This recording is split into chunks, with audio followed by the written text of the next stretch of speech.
네, 오늘은 제가 제 컴퓨터를 안 가지고 와서 저거에 의존해야 되는데 이 두 쪽을 왔다 갔다 하니까는 좀 헷갈리더라고요. 그래서 저기에 그냥 좀 의존을 하려고 합니다. 5절에서 8절까지 우리 한 목소리로 읽도록 하겠습니다. 시작.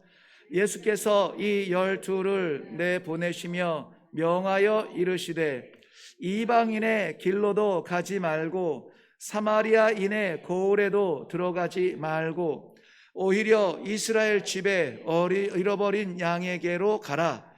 가면서 전파하여 말하되 천국이 가까이 왔다 하고 병든 자를 고치며 죽은 자를 살리며 나병 환자를 깨끗하게 하며 귀신을 쫓아내되 너희가 거저 받았으니 거저 주라. 아멘. 아멘. 우리 다시 한번 기도할까요? 하나님 아버지, 저희들에게 주신 이 생명 거저 주신 것 아니라 십자가의 그리스도의 그 숭고하신 거룩하신 하나님이신 예수 그리스도 스스로를 버리시고 우리를 건지시며 살리셨다는 말씀을 생각할 때에 감격스럽습니다. 이 시간에 저희들에게 허락하시는 이 말씀이 또한 우리에게 생명이 되어서 우리에게 맡기신 심령들, 우리의 품의 기도의 제목들, 하나님 저들의 생명도 구원하여 주시옵소서. 어느 날 우리와 함께 이 동일한 예배의 자리에서 함께 예배할 수 있는 축복을 허락하여 주시옵소서. 오늘도 하나님 아버지 친히 가르쳐 주실 줄로 믿사오며 예수님 이름으로 기도하옵나이다. 아멘. 네, 오늘 제목은 가까운 곳부터 시작하라 하는 말씀입니다. 가까운부터 시작하라. 제가 선교사로 있으면서 선교 후보생들을 인터뷰하거나 이제 그 초기 교육을 시킬 때에 그 한국에서의 신앙생활을 좀 들어봅니다. 들어보는데 한국에서 그 신앙생활이 선교지에서의 생활과 그렇게 다르지 않아요. 선교지라고 해서 갑자기 사람이 변하는 거 아닙니다. 단기 선교사들은 달라요. 단기 선교사들은 한국에 살다가 뭐 한 며칠 동안 이렇게 방문하면서 며칠 안에 우리 안에 있는 것을 쏟아놓다 보니까는 한국에서 이렇게 점잖게 얌전하게 이런 그 예배를 드리던 분들도 거기 가면 막 변합니다. 쏟아내야 되거든요. 정신없습니다. 그리고는 한국에 돌아와서 몸살을 앓죠. 그런데 장기적으로 선교사로 사역하는 분들을 보면은 그렇게 하는 것이 아니고 그저 하나님께서 허락하여 주시고 열어주시고 만나게 하시는 사람들, 그러한 상황 속에서 최선을 다하는 겁니다. 날마다 최선이지만 날마다 우리가 하나님께서 맡기신 그 일을 소홀히 할 수 없는 그러한 책임감이 있기는 있습니다. 그런데 오늘 말씀에 보면은 가까운 곳에서 시작하라, 우리의 삶의 영역에서부터 시작하라는 것인데요, 우리 지난주에 예수님의 전도에 대하여서 묵상을 해보았고, 오늘 예수님께서 말씀하신 대로 가까운데 내 곁에 있는 내 형제 동족 안에서 이 복음을 선포하기를 시작해야 된다. 그래야 나중에 하나님이 기회를 주셔서 선교지에 갔을 때에도 선교지에서도 변함없는 우리의 그런 복음을 증거하는 모습이 나타나요.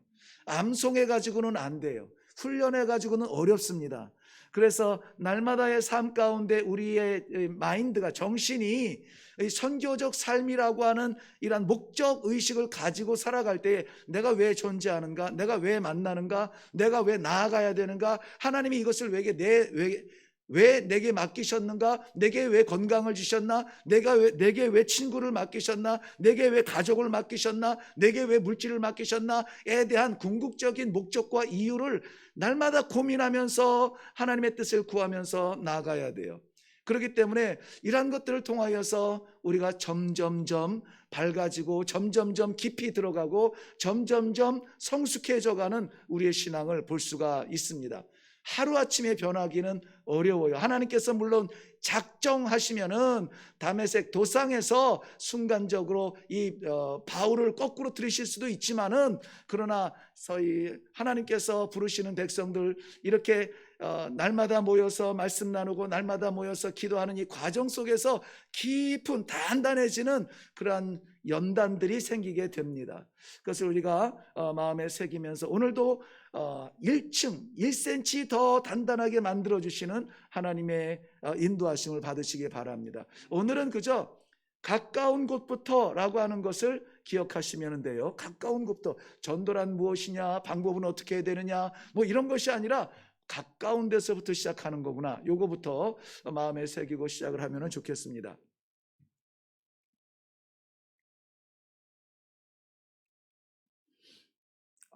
읽어야지. 네, 저 장면이 이게 왜 내려간 것 같은데 밑에 글씨가 잘렸는데요. 우리 그 박스 안에 나오면 덴마크는 1864년에 곡창지인 홀스타인과 스레스비를 독일에 빼앗기고, 홀스타인과 스레스비를 빼앗기던 그 전쟁의 모습입니다. 덴마크가 빼앗긴 그 땅이 얼마나 참 아깝고 좋은 땅이냐면은 포기할 수 없는 땅이에요. 왜냐하면은 저 땅이 없으면은 육지, 그러니까 대륙으로부터 동떨어진 그런 나라가 되고, 저 땅이 있어야만 대륙에 속한 나라가 되는데, 저 땅을 저 전쟁을 통하여서 빼앗겨 버리고 저 땅은 결국 독일의 영토가 되죠. 자, 독일을 보면은 저 유럽에 있는 지도인데요. 독일 베를린 저 꼭대기가 덴마크라고 돼 있죠. 예, 덴마크와 독일 윗부분이 살짝 토끼 머리처럼 올라간 데가 있습니다. 저 화살표 닿는 부분. 저기가 바로 오늘 여기 교재에 나오는 홀스타인과 슈레스비, 이거 한국말이 좀 그렇긴 합니다만 그곳이에요. 그것을 이렇게 옆으로 좀 확대를, 그 지역만 확대를 해봤는데 저 위에 뻘겋게 삐쭉 연기처럼 올라간 데가 덴마크예요. 그러니까 그 독일 위에 있는 나라죠. 그런데 그 중간쯤에 보면은 노란색이 있고 황토색이 있죠. 예, 그 노란색과 황토색이 어디냐면은 밑에 있는 데가 홀스타인이고, 그 황토색 조금 짙은 데가 스레스비라고 하는 곳이에요. 그런데 조금 전에 보여줬던 이 전투에서 이 덴마크가 패합니다. 패하여서 저곳을 빼앗기게 되죠. 그러니까는 대륙으로 연결된 저 중요한 자리를 빼앗길 뿐만이 아니라 사실은 저 곡창지대가 바로 저기예요. 그리고 저 위에 덴마크 나라라고 표시된 저 나머지는 동토의 땅입니다. 계절도 춥고 차갑고 얻을 것이 별로 없는 그런 땅입니다. 그러니까는 우리나라에서 표현할 길은 없는데요. 아무튼 알짜배기 곡창지대를 빼앗기고 아주 저 허허벌판 거둘 수 없는 차가운 날씨에 버려진 땅 같은 곳으로 밀려 올라가서 유지된 나라가 바로 저 덴마크라는 것이죠. 모양은 조금 더 크게 나옵니다만은 뭐 큰 것이 그렇게 뭐 의미가 있지는 않아요. 거기는 뭐 그야말로 거하고 싶지 아니하는 그러한 거친 땅이었습니다. 그런데 거기에 보면은 네, 엔리코 달가스라고 하는 사람이, 저분은 이제 덴마크의 부흥 운동가라고 표현이 되어 있는데요. 우리 그 박스 안에 나오는 사람, 달가스라고 하는 사람입니다. 1864년에 덴마크가 프로이센 왕국과의 전쟁에 지고 국민들이 시르에 빠져 있을 때 밖에서 잃은 것을 안에서 찾자. 어디에서 잃은 것을? 밖에서 잃은 것을 어디에서 찾자? 안에서 찾자. 저 명제가 아주 저 덴마크에는 굉장히 유명한 명제인가 봐요. 밖에서 이런 것을 안에서 찾자고 국민들에게 용기를 불어넣으면서 황무지 개간이 시작이 됩니다. 그리고 그의 그 앞장선 그 고독한 그 걸음에 감동을 받은 덴마크 사람들이 한 명, 두 명 모여들어서 가고 싶지 않은 황량한 버려진 땅, 나머지 저 추운 그 땅으로 들어가서 황무지를 개간하기 시작하는데요.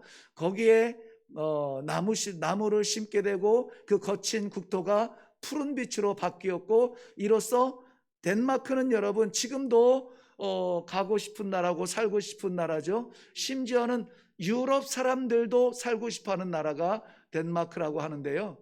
뭐 땅이 거치니까는 이 바다의 풍력을 이용해서 뭐 삼면이 바다니까 그 밑에는 빼앗긴 땅이고요. 그래서 바다의 풍력을 이용하여서 전력을 사용하는 그러한 신기술이 발달할 수밖에 없고요. 네, 저 엽서 같은 저런 곳이 그냥 되어진 생겨난 땅이 아니라 저렇게 할 수 있도록 수로를 열고 개간하고 개척을 하고 저곳을 그냥 어우 춥겠다 이것이 아니라 아 아름답다라고 만들게 된 그러한 계기가 되었습니다. 네, 이것은 그 코펜하겐의 어떤 그 수로 같은데요. 뭐 이름은 잘 모르겠고 이 분위기가 너무나 좋아서 저 배들이 놓여 있는데 집들이 4층 규모, 대부분 뭐 벨기에나 유럽 집들의 규모가 저렇게 딱 붙어 있는데 그 앞길이 너무나 부러운 거예요. 그 앞길이 노천 카페인 거죠. 그래서 사람들이 저녁이 되면은 나누는 이야기. 저 환경에서 이 함께 앉아서 좋아하는 사람들과 친구들과 만나서 이야기하는데 악한 얘기가 오고 갈까? 안 그럴 것 같은 거예요. 다 아름다운 꿈을 꾸고 아름다운 언어들도 아무튼 좀 정제가 되고 그럴 것 같은 그 덴마크가 되었습니다. 네, 그 한 사람의 리더십 때문입니다. 그 한 사람은 리더이기 때문에 리더십을 가진 것은 아니에요. 빼앗긴 그 옥토를 바라보며 눈물이 나지만은 그렇다고 버려진 땅에서 우리가 죽을 수는 없는 겁니다. 그 땅에서 우리가 있는 힘을 다해서 무언가 가꾼다면 우리의 아이들은, 우리의 자손들은 살 수 있는 땅이 되지 않겠는가 하는 개척자적 정신을 가지고 시작을 했던 것이죠. 바로 이 시대에 우리가 전도하는 삶을 살기 위해서는 이 마음이 필요합니다. 뭐 형편을 보면은 할 수 있는 상황은 아닙니다. 뭐 쉽게 걸을 수 있는 형편도 아니고 어디 가더라도 맘대로 갈 수 있는 형편도 아니고 뭐 요즘은 아무래도 이 코로나 후유증으로 인해 가지고 사람들을 만나서 저 여보세요 있잖아요 막 이런 얘기가 건네지기가 선뜻 아직까지는 활짝 열리지 않은 부분들이 있습니다. 그래서 관계들이 서먹서먹해진 이때에 그렇다면은 이런 갇혀진 이 복음은 어떻게 할 것이냐. 말씀드린 것처럼 이 복음은 나를 위해서 허락하신 것이 아니라고요. 하나님의 복음은 내가 목적이 아니라 나를 통하여서 열방이 구원받기 위한 하나님의 그 선교적인 그런 관점, 선교적인 역사적 관점을 가져야 된다고요. 나 하나 사는 것 그렇게 중요하지 않아요. 한 명 사는 것이 아니라 한 사람을 살려서 민족을 살리는 것이 아버지의 방법이세요. 그래서 성경 전체를 보면은 우리는 자꾸 사람에게 주목해요. 노아가 홍수에서 이 구원받을 때, 야, 어떻게 그 1년 동안 그 배를 짓고 말이야. 그 어마어마한 배인데 어떻게 지었죠? 홍콩인가? 어디에도 있다고 하는데, 저는 미국에 갔을 때에 그 노아의 그 방주를 실제 사이즈로 지은 것을 봤어요. 근데 요즘 시대에 그걸 지어도 그렇게 지을 수가 없을 만큼 어마어마하고 그 안에도 보증, 그걸 뭐라고 하죠? 고증, 예. 고증을 따라서 했는데, 이러니까는 모든 동물이 들어와 살 수 있겠구나 하는 것들이 이해가 되어지더라고요. 그렇게 어마어마한 것을 지을 수 있는 그 사람이 대단한 것이 아니라 그 사람이 지을 수 있는 나무를 누가 줍니까? 그 사람이 지을 수 있는 열정을 누가 줍니까? 그 사람이 포기하지 않을 그 소망을 누가 줍니까? 이런 것들을 맡기시고 시키시고 함께 일하시는, 그리고 공급해 주시는 하나님을 볼 수 있어야 되는 거예요. 배 잘 지어서 구원받은 것 아닙니다. 그 당시에 배가 한 척도 없었을까요? 그렇지는 않아요. 그런데 하나님의 명령에 순종해서 고독하게 일어난 그 인물을 하나님께서 살리시고 하나님께서 구원하시고 그와 더불어서 그의 8가족이 살아나는 놀라운 축복의 현장, 아버지의 은혜인 것입니다. 모세도 그렇죠. 다윗도 그렇죠. 아브라함도 그렇죠. 우리가 생각하는 신앙의 영웅들은 그 영웅들을 보라고 세우신 것이 아니라 그들을 쓰시는 하나님을 보라고요.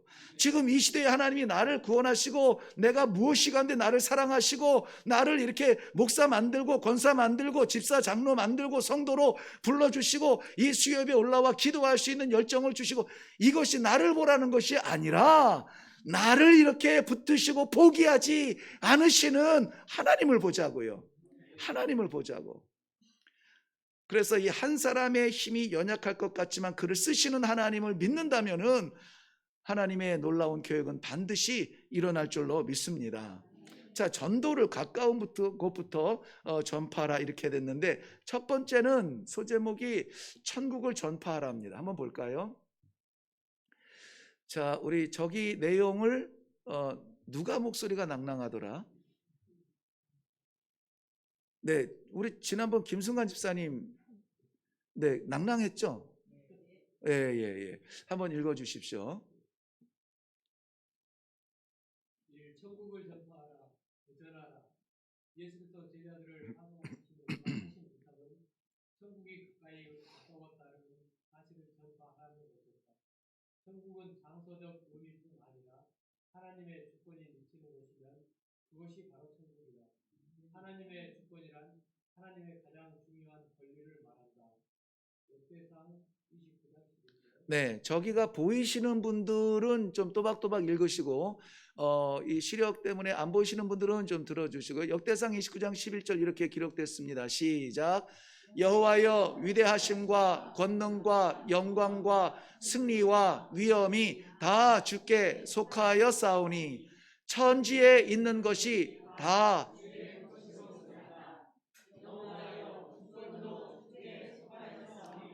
주는 높으사 만물의 머리이심이니이다. 아멘. 네, 모든 것의 머리고 모든 것의 주권자 되신 분은 여호와시라고 하는 것입니다. 그러니까는 여호와가 어디에 계신가 우리가 이곳으로 불러 드리려고 할 필요는 없어요. 우리 가끔 보면은 물론 그것이 그 말 한다고 해서 틀렸다, 뭐 정죄한다, 이단이다 그렇게 말할 것은 아니지만, 우리 다 같이 찬양함으로, 우리 다 같이 기도함으로 하나님께서 이 자리에 임하시도록 기도합시다, 이런 얘기하죠. 예, 근데 이 엄밀히 보면은 이 정확한 표현은 아닙니다. 우리가 찬송을 뜨겁게 해서, 우리가 기도를 뜨겁게 해서 하나님이 하늘에 있다가 이곳으로 오는 것은 아니에요. 하나님을 땡기는 기도, 찬송이 아니라 이미 이 안에 내주하여 주시는 하나님의 영광을 찬양하는 것입니다. 하늘에 계셔도 영광인데 우리 안에 계시다니 찬송하지 않을 수가 없는 것입니다. 그래서 만물의 영광이 되신 아버지께서 우리 안에 이미 계신다는 것. 그렇다면 뭐예요? 우리 집사님이 읽어주신 대로 보면은 천국은 장소적 의미를 말하는 것뿐만이 아니라, 이 말은 장소적 의미도 된다는 겁니다. 그뿐만이 아니라 하나님의 주권이 미치는 곳이면 바로 거기가 천국이다. 자, 이것이 맞아요. 하나님께서 여기에 계시면은 왜 여기에 계실까요? 구원의 백성임으로 계십니다. 구원의 백성이라면 이 세상에 10년이든 100년이든 순간 같은 점 같은 삶을 찍고 지나가서 영원한 삶을 살기 때문에, 하나님 나라에서 살기 때문에 우리는 천국 백성 된 것은 맞아요. 근데 이것을 오해하면은, 그러면은 하나님의 주권이 미치는 곳이 바로 천국이다 할 때에 이것을 마치 안식교, 제7일 안식교에서 그러죠. 지상 천국을 이루겠다라고 말하고 있어요. 지상 천국. 그러니까 여기에 범죄 없고 여기에 불의가 없는 완전한 천국이 되기 위하여서는 우리가 하나님의 자녀가 되어야 됩니다. 이렇게 해서 믿음 공동체를 만들어가고 있죠. 근데 지상은 천국이 될 수가 없습니다. 지상의 천국을 이루는 것은 아니에요. 지상에서 천국의 그림자를 맛볼 수는 있습니다. 하나님과 동행하는 기쁨이 무엇인지, 하나님을 찬양하는 감격이 무엇인지, 이것을 우리는 그림자적으로 체험을 할 수는 있어요. 그런데 우리 이 지상을 낙원이라, 패러다이스라 그것을 만들어 간다? 이것은 안 될 일이에요. 그러니까는 지상 낙원을 만들기 위하여서 애쓰고 수고하지 마시고, 지상에서는 우리가, 제 톤이 지금 너무 높죠? 정은실, 괜찮아요? 네네. 뭐 얘기하다 그랬지? 지상 낙원 만들려고 하지 마시고요. 여기서 하나님과 함께 살아가는 성도의 그 감격을 그림자처럼 맛보는 거예요. 뺏기지 않도록 우리가 이 만원 버스에서 이제 다음 정거장 학교에서 내려야 됩니다. 그러면은 어떻게 해야 됩니까? 비집고라도 가야 되는데 제가 고등학교 때 경험을 말씀을 드렸죠. 만원 버스를 타고 내리려면 이 가방이 도움이 안 돼요. 예, 공부하는 것도 별로 재미없는데 이거 딱 놔버렸으면 좋겠는데 이거 놓고 가면은 또 이 혼나니까는 얘를 어떻게 해야죠? 어떻게 잡아야 됩니까? 꽉 잡아야 돼요. 평소에는 저 남학생들이 이 가방을 손가락으로 건다든지 이렇게 딱 이렇게 해가지고 간다든지 건방을 떨어요. 근데 이게 아주 만원 버스에 있으면 이거를 꽉 잡게 됩니다. 그런 경험이 다 자가용 출근하셨나 봐요. 아무튼 거기서 잡으려면 요거 안 떨어지려고요. 심지어는 어떤 영화를 보니까는 꽉 잡고서 딱 내렸는데 살았다 했는데 끈만 들고 내렸어. 가방은 끊어져 가지고 차 안에 있고요. 그거는 영화의 얘기고 저 같은 경우는 저걸 놓치면 안 되겠다는 목숨처럼 붙들어요. 지상에서의 삶은 그거예요. 가방보다 비교할 수 없는 축복, 하늘의 그 생명의 감사를 우리에게 주셨는데 너무 많은 것들이 그것을 안고 갈 수 없도록 만들어요. 왜 이렇게 재밌는 거는 많고, 왜 이렇게 행복한 거는 많고, 왜 이렇게 눈에 보이는 것 많고, 아름다운 것 많고, 그거 하다가 보면은 하나님과의 시간이 줄어들어요. 하나님께 드릴 시간이 줄어들어요. 하나님께 드릴 열정이 줄어들어요. 그러니까는 그렇다고 해서 우리가 수도원 들어가서 세상 거 다 내려놓고 뭐 스님들처럼 사찰에 들어가서 세상 인연 다 끊어버리고 그냥 묵상만 하면서 살아간다? 안 돼요. 왜 안 됩니까? 그 지키라고 우리에게 주신 복음이 아니에요. 나누라고 주신 거예요. 선포하라고 주신 거예요. 그리고 가서 전하라고 주신 거예요. 그러니까는 수도원에 갇혀서 우리만 거룩해진다고 좋은 신앙은 아닙니다. 아주 혹시 그 수도원에 계시는 분과 관계 있으신 분들은 용서해 주시고요. 아주 저급한 신앙이에요. 나 살자고 안 뺏기겠다고 붙드는 그러한 어린아이 신앙이란 말이죠. 그러나 성숙한 신앙은 내가 아니라 남을 보게 되죠. 내가 아니라 하나님을 보듯이, 내가 아니라 이웃을 보게 되죠. 나도 걱정 많고 태산 같은데 도움이 필요한 내 이웃을 보게 되고 사랑이 필요한 그 사람에게 달려가는 것이죠. 그것이 하나님께서 우리에게 주신 사명적 시간이고 존재들입니다. 자, 지상 천국 패러다이스가 이 땅 위에 이루어지는 것은 아니다. 우리는 하나님의 나라에 갈 거다. 한 두세 명 가겠는데 잘하면. 네. 그 다음 보면 하나님께서는 예수 그리스도를 이 땅 위에 보내심으로써 천국 건설을 실현하기 시작하셨다. 따라서 예수 그리스도를 영접하기만 하면 천국 생활은 시작되는 것이다. 어디에서? 지상에서. 나는 부활이요 생명이니 나를 믿는 자는 죽어도 살겠고 살아서 나를 믿는 자는 영원히 죽지 아니하리라. 영원히 죽지 아니하리라. 영원히 살리란가? 몰라, 내 성경에 그렇게 기억이 되는데 나 싼 성경 아닌데. 네. 하나님께서는 예수 그리스도를 이 땅 위에 보내심으로써 천국 건설을 실현하기 시작하셨다. 자, 천국 건설을 계획하시고 실행하시는 분은 누구? 하나님. 네. 따라서 예수 그리스도를 영접하기만 하면 천국 생활은 이미 시작되는 것이다. 다음을 읽고 사도들은 여러 촌을 두루 다니면서 무엇을 하였는지 생각해 보세요. 사도행전 8장 25절 다 같이 읽습니다. 시작. 두 사도가 주의 말씀을 증언하여 말한 후에 예루살렘으로 돌아갈새 사마리아의 여러 마을에서 복음을 전하니라. 네. 두 사도가 베드로와 요한인데요. 예루살렘에서 이 소문이 났는데 사마리아에서도 성령의 역사가 나타난다. 말이 됩니까? 안 되죠. 사마리아는 이방인과 개와 더불어서 이 영역, 복음의 영역 밖에다가 두었던 그러한 한 민족이면서 버려진 민족이죠. 그런데 그 사마리아에서도 성령의 역사가 나타난다니까 어떻게 되는지 알아보라고 해서 사마리아로 베드로와 요한이 갑니다. 근데 가서 보니까는 정말 그 안에서 이 성령의 역사가 나타나는 것을 보아요. 그리고 너희가 성령을 받았느냐? 성령이 뭔데요? 몰라요. 신앙생활은 하는데 성령의 역사가 뭔지는 몰라요. 그런데 저들이 한 것은 뭐냐면은 세례 요한의 세례를 받은 거예요. 그래서 저들에게 성령의 역사가 나타나는 것을 눈으로 보면서 하나님의 복음을 증거하고 돌아오게 되는 거죠. 그래서 돌아오면서 예루살렘으로 직진하지 아니하고 사마리아 여러 마을에 다니면서 복음을 전해요. 그러니까는 저기 보세요. 색깔칠한 단어들만 한번 주의 깊게 보시면은 하나님께서 구원을 계획하시고 천국 건설을 계획하시고 그리스도를 보내셔서 그 길을 활짝 열어서 완성을 해 주시고 그것이 복음이 되어서 퍼지도록 하는데 누가 퍼뜨립니까? 사도들이. 사도들이. 하나님이 아니고, 하나님이 퍼뜨리시면 확실한데 하나님은 그의 종들을 보내세요. 베드로와 요한을 보내세요. 예수님이 그 일을 하시면 좋겠는데, 아니, 예수님은 3년 딱 일하시고 십자가에 못 박혀 죽으시고 부활 승천하셨어요. 그리고 그의 제자들에게 뭐라고 말합니까? 너희가 나보다 더 큰 일도 하리라. 예수님이 만난 사람이 10,000명이라면 우리는 10만 명을 만날 수도 있습니다. 예수님이 걸어간 그 거리가 100km라면 우리는 1000km도 갈 수가 있어요. 할렐루야. 믿음대로 가시기를 바랍니다. 네. 가까움부터 시작하라.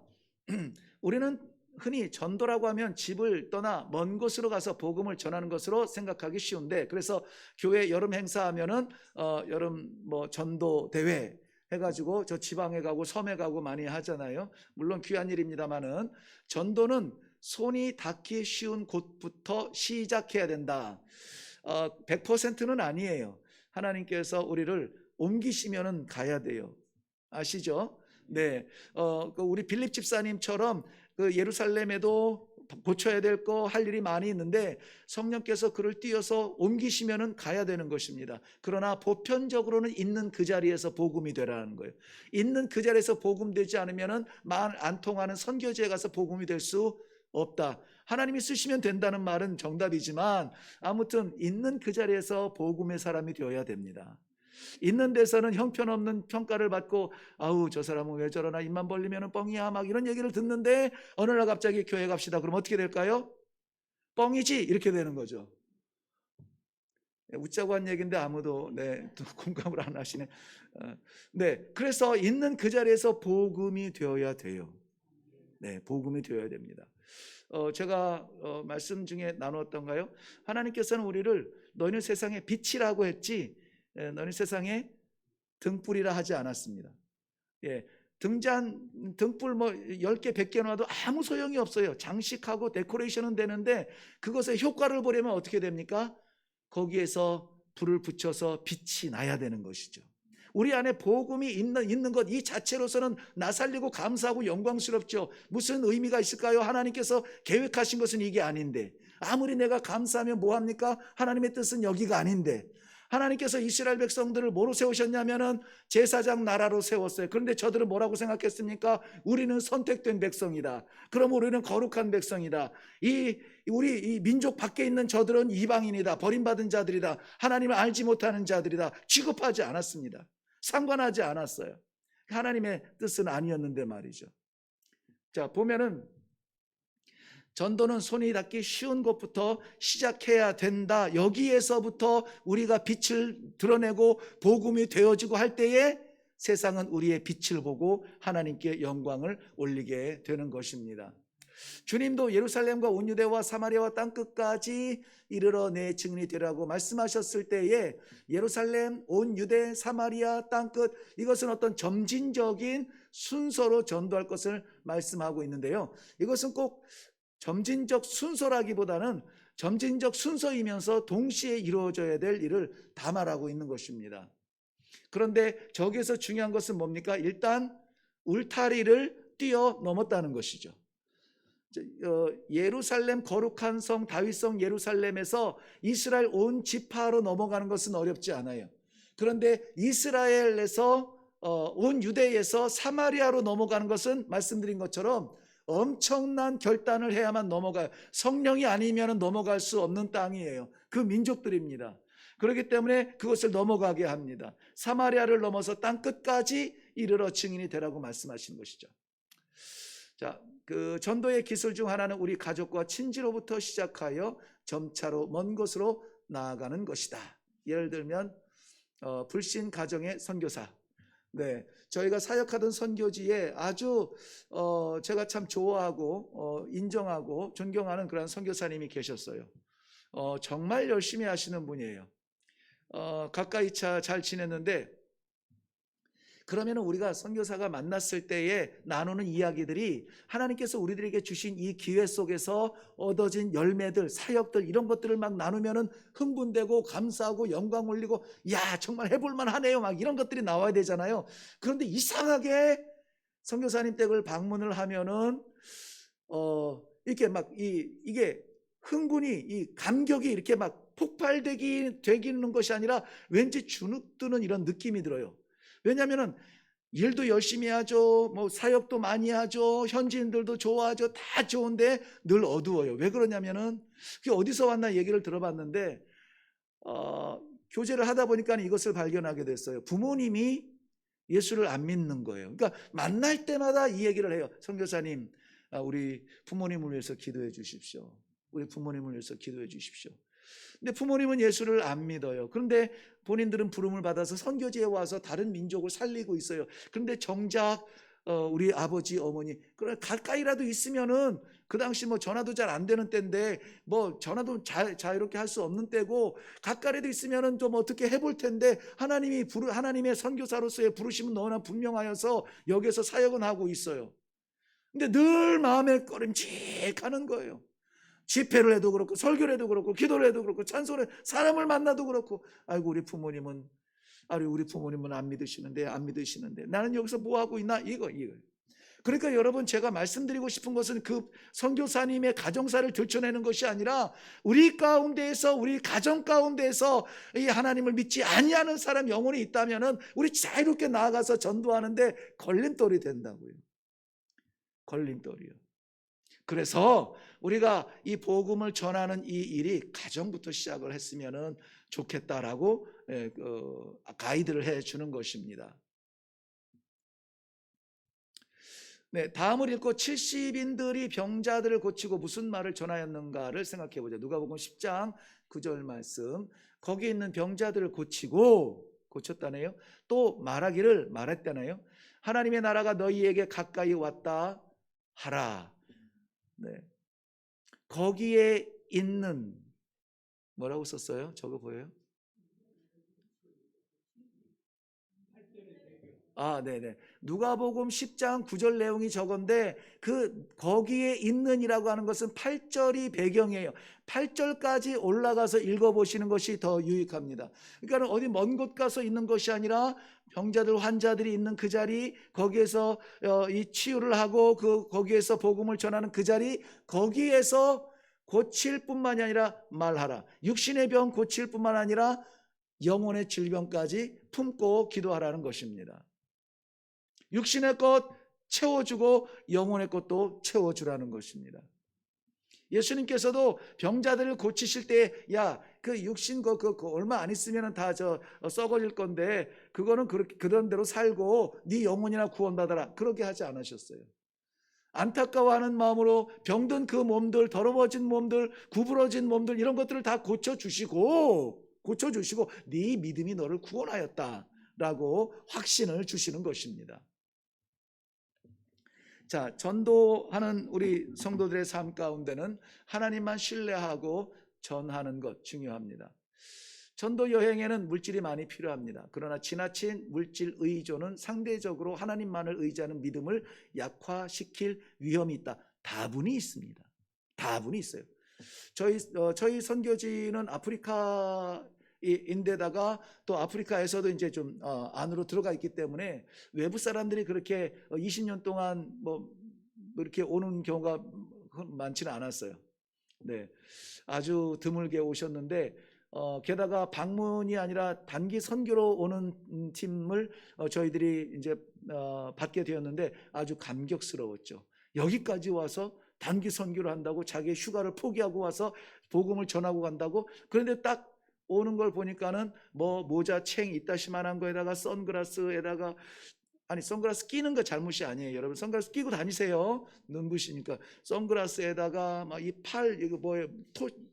토시? 예, 예. 토시를 그냥 여기까지 하고 있고 막 이 크림을 막 얼마나 발랐는지 막 허옇게 되고 이런 상태로 와서 복음을 전하겠다고 하는데, 물론 그들이 전하는 복음이 중요합니다.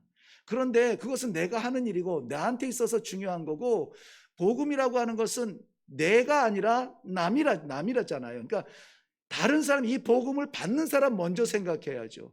받는 사람이 내 모습을 보았을 때 신뢰가 갈까? 요 생각은 전혀 안 하고 내가 여기까지 와서 너에게 전하니까 너는 받아야 돼, 이런 교만이 어디 있습니까?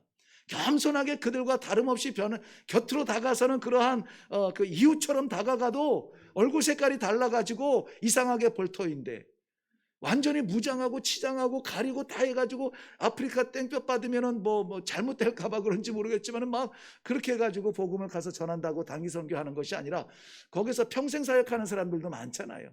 그 짧은 동안에 그 햇볕 좀 받아서 얼굴 좀 타면은 어때요? 와서 또 다시 다 필링하고 하얘지면은 되는데. 그래가지고 저는 아무튼 그런 것들을 못 하겠어요. 다 이거 토시다 벗으라고 하고 선글라스 다 벗으라고 하고 모자는 어떻게 했더라? 왜냐하면은 모자를 우리 여기 한 100명 이렇게 있는데, 우리 현지인들이 있는데 내가 가서 전도한답시고 이 선글라스 딱 끼고 나타나잖아요. 그러면 그들은 내가 말하는 것을 전혀 안 들어요. 내 선글라스만 쳐다봐요. 아, 저거 끝나고 달라 그러면 줄까? 저놈보다 내가 먼저 가야 되는데 저거 혹시 박스로 가져온 거 아니야? 우리 주려고 가져왔겠지? 막 이런 상상 때문에 말씀은 안 들어요. 복음이 전달이 안 돼요. 그러니까 빵과 복음을 아니에요. 복음만 가지고 가야 돼요. 그런 데가 널려 있습니다. 빵이 없이 안 되는 데가 없지 않아 있을 수 있겠지만, 그러나 대부분의 선교지는 복음만으로 승부가 가능한 데인데, 바리바리 쌓아들고 뭐 이 세관 통과하면서 막 사탄이 막 막았는데 우리가 기도해서 뚫렸습니다 막 이런 거 간증하고 그러지 마시고요. 가보면 다 현지에서도 구할 수 있는 것들이에요. 그냥 돈지갑 딱 챙겨가지고 거기서 사서 이렇게 하면 되는데 말이죠. Anyway, 뭐 하다가 이렇게 됐지 또? 예, 물건에 의존하지 말라고, 물건에. 그리고 나를 보호하는 것은 선글라스나 이 모자, 이 챙큰 모자나 이 토시가 아니라고요. 나를 보호하는 것은 하나님께서 나를 지켜주셔야 되는 것이지, 얼굴 색깔 좀 타는 거는 바뀐다니까요. 바뀌어요. 며칠만 한국에 와서 지내면 하얘져요. 그런데 정말 그 안에 담겨져 있는 복음을 줘야 되는데 복음이 전달이 안 돼요. 위험합니다. 전도는 사람의 믿음이나 힘으로 할 수 있는 영역이 아닙니다. 하나님의 신이 아니고는 불가능하다고 스가랴서 4장 6절 말씀에 되어 있는데, 그가 내게 대답하여 이르되 여호와께서 스룹바벨에게 하신 말씀이 이러하니라. 만군의 여호와께서 말씀하시되 이는 힘으로 되지 아니하며 능력으로 되지 아니하고 오직 나의 영으로 되느니라. 오직, 이거는 하나밖에 없다는 거예요. 성경에서 오직 그랬으면 아예 다른 생각하지도 마세요. 그래도 목사님이 설교는 잘 해야 되는 거 아니야? 그래도 장로님들이 기도는 좀 해야 되는 거 아니야?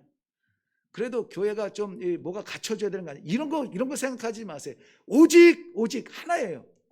나의 영으로 되느니라. 그래서 우리가 고민하고 우리가 기도하고 우리가 씨름해야 되는 것은 무엇이냐? 우리 안에 성령이 계시냐 이거예요. 우리 안에 성령께서 우리를 감동시켜 주시고 예배자로 나아가게 하시며 내 영혼을 포기하지 아니하시는 하나님이 나를 붙들고 있냐, 이게 중요해요. 그게 중요합니다. 뭐 사람 숫자가 아니라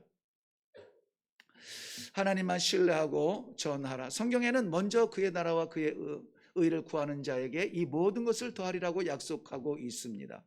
약속이라는 말이 히브리어로 다바르라고 하는데요, 이는 자기 백성에게 주시고자 하는 하나님의 축복의 말씀을 표현하셨고, 하나님은, 여기부터 같이 읽을게요. 시작.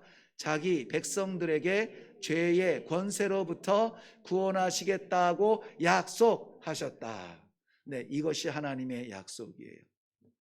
이 약속을 다 받으신 줄로 믿습니다. 네, 오늘 공부를 통해서 느낀 점들이 있으시겠죠. 그리고 두 번째, 십자가에 못 박히신 주님을 전하기 위해서 우리가 해야 할 일은 무엇이 있을까? 네, 십자가 예수를 전하는 것은 쉬운 일이 아닙니다. 네, 무슨 영화가 재미있다는 말은 하는 것은 전혀 어렵지 않습니다. 그런데 십자가의 예수를 증거하는 일은 너무나 어려워요. 가까운 사이일수록 어렵습니다. 그러나 내 곁에 붙여주신 우리의 가정 속에서 내가 고정적으로 만나는 그러한 관계 속에서 다른 세계를 살아가고 있다는 것은 참으로 벅찬 일입니다. 힘든 일이에요. 같이 가기가 너무 어려워요. 예. 같은 길을 간다면은 훨씬 수월하게 갈 수가 있겠죠. 그래서 우리 곁에 있는 가까이에 있는 하나님이 붙여주신 하나님이 엮어주신 이 관계 속에서 복음의 완성이 되시기를 바랍니다. 제가 한번 기도하겠습니다. 하나님 아버지 감사합니다. 오늘도 주 백성들을 불러주시되 이 마지막 시대의 복음을 증거할 수 있는 전도적 사명을 가지고 주의 사역자로 일어나게 하심을 감사합니다.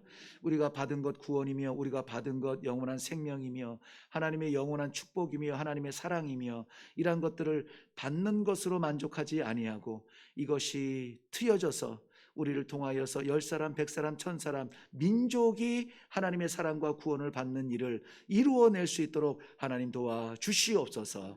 감사드립니다. 이번 주에도 하나님께서 모이게 하시는 구역구역마다 이 감동스러운 감격이 일어나게 하시고 전도의 뜨거움이 일어나서 주의 구역이 배가가 되어지고 영원히 확장이 되어지는 축복의 구역들 다 되게 하여 주시옵소서. 감사드리며 예수님의 이름으로 기도하옵나이다.